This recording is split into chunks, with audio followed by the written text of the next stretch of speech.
Baie welkom by die voorlesing van die Afrikaanse Sabbatskoolles vir blindes en swaarsiendes. Hierdie lesse word voorsien deur die Wêreldkonferensie van die Sewende Dag Adventiste Kerk. Die voorlesing van die les word aan u gebring deur SSL in samewerking met Adventiste Wêreldradio Afrikaans en word voorgeles deur Marlena Nel.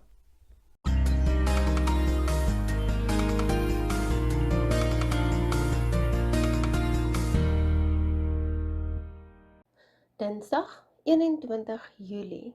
Beskerming van die kerk se identiteit. In 1 Korintiërs 6 vers 1 tot 11 gaan Paulus voort met sy bespreking oor hoe Christene probleme wat met lidmate te maak het, behoort te hanteer. Lees 1 Korintiërs 5 verse 3, 12 en 13, as ook 1 Korintiërs 6 vers 1 tot 13. Wat probeer Paulus by ons en by die Korintiërs hier tuisbring? Ons lees 1 Korintiërs 5, verse 3, 12 en 13. Want wat my betref, het ek liggaamlik afwesig, maar in die gees teenwoordig, alreeds besluit asof ek teenwoordig was, om hom wat so iets gedoen het. Want waarom sou ek ook die wat buite is oordeel? Oordeel julle nie die wat binne is nie? Maar die wat buite is, oordeel God. Verwyder tog die slegte mens onder julle uit. Ons lees ook 1 Korintiërs 6 vers 1 tot 13. Durf iemand van julle wat 'n saak teen 'n ander het, gaan reg soek voor die onregverdiges en nie voor die heiliges nie? Weet julle nie dat die heiliges die wêreld sal oordeel nie? En as die wêreld deur julle geoordeel word, is julle dan onbevoeg vir die geringste regsaake? Weet julle nie dat ons engele sal oordeel nie? Hoeveel te meer alledaagse dinge? As julle dan alledaagse regsaake het, moet julle die persone daaroor laat sit wat in die gemeente die minste geag word. Ek sê dit tot julle beskaming. Is daar dan nie eens een wyse onder julle wat uitspraak sal kan doen tussen sy broeders nie? Maar gaan die een broeder met die ander na die regbank en dit voor ongelowiges? Dan is dit al werklik 'n gebrek onder julle, dat julle regsaake met mekaar het. Waarom lei julle nie liewer onreg nie? Waarom laat julle jul nie liewer berowe nie? Maar julle doen onreg en pleeg roof, en dit aan broeders. Of weet julle nie dat die onregverdiges die koninkryk van God sal beerwe nie? Moenie dwaal nie. Geen oorheerders of afgodedienaars of egbrekers of wellustelinge of sodomiete of diewe of gierigaards of dronkaards of kwaadsprekers of rowers sal die koninkryk van God beerwe nie. En dit was sommige van julle.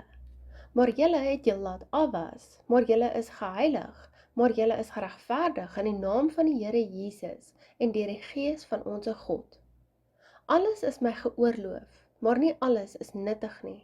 Alles is my geoorloof, maar ek sal my nie deur iets laat oorheers nie. Die voedsel is vir die maag, en die maag is vir die voedsel. Maar God sal die een sowel as die ander tot niet maak. En die liggaam is nie vir hoerery nie, maar vir die Here, en die Here vir die liggaam. 1 Korintiërs 6 vers 1 tot 13. Let op die koin Griekse woord in 1 Korintiërs 6 vers 1, pragma, wat in die Nuwe Afrikaanse Bybel of die Ou Afrikaanse Bybel of die Contemporary Afrikaanse 2023 vertaling as saak vertaal word. Dit het ook 'n algemene betekenis, te wete ding. Hier verwys die term na 'n hofsaak, wat baie duidelik in die Bybel vir almal en die Nuwe Lewende Vertaling is. Hou egter in gedagte dat 1 Korintiërs 6 vers 1 tot 11 nie met gewone strafsake, oftewel criminal cases in Engels te maak het nie.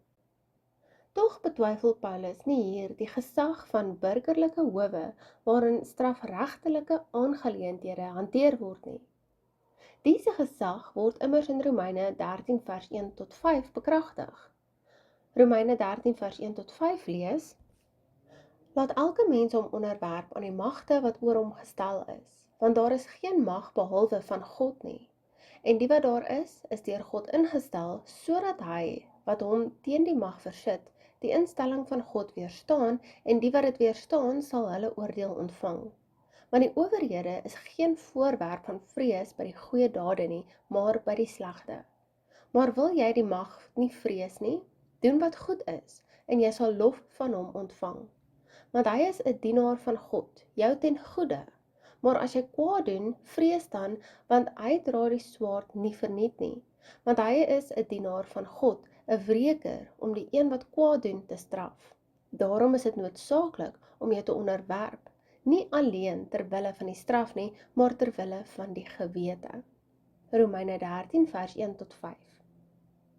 Neem egter in ag dat Paulus die kwessie van litigasie direk na 'n geval van seksuele losbandigheid bespreek, net soos Moses in Deuteronomium 22 vers 22 tot 24 gedoen het, wat lees: As 'n man betrap word terwyl hy met 'n getroude vrou gemeenskap het, moet hulle albei sterwe.